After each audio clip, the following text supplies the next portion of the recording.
Poor people don't love harder. They just have less to distract them from the pain of not having enough.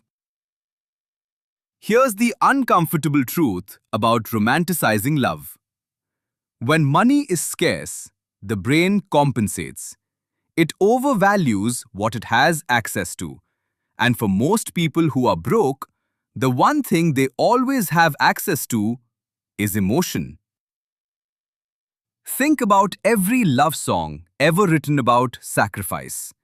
Every movie about two people with nothing who have each other. Every story that ends with, "We were poor, but we were happy." That narrative is everywhere.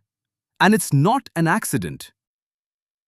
Psychology has a name for this. It's called compensatory belief. When people feel powerless in one area of their life, they elevate something else to make up for it. Money stress makes people feel out of control. Love feels like the one thing they can control. So they pour everything into it.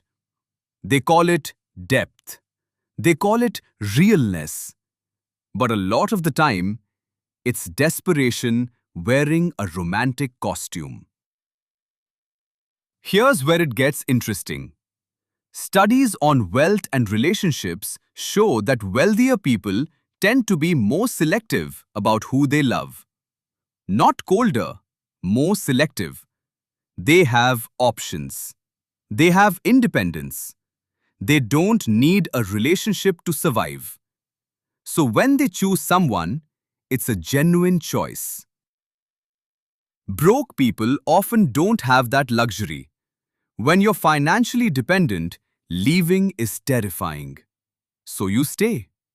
And to justify staying, your brain does something fascinating. It intensifies the feeling. It convinces you this is the deepest love you've ever felt. Because if it wasn't, why are you still here? This is why breakups hit harder when you're broke. It's not just losing a person. It's losing your financial safety net, your roommate, your co-signer, your backup plan. The grief is real. But it's not all love. Some of it is fear of what comes next. And here's the part that nobody wants to say out loud. Romanticizing love while broke keeps people broke.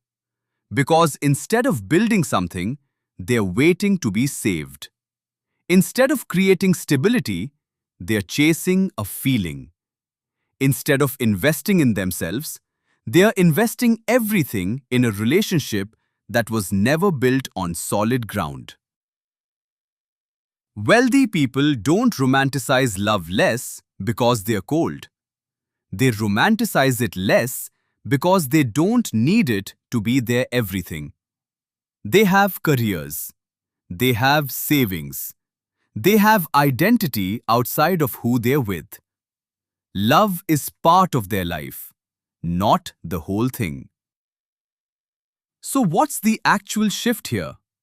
Stop making love your survival strategy.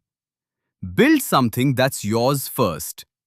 Not because love doesn't matter, but because the version of love you find when you're stable is nothing like the desperate, intense, all-consuming love you find when you're broke. One feels like oxygen. The other feels like home. And you deserve the second one.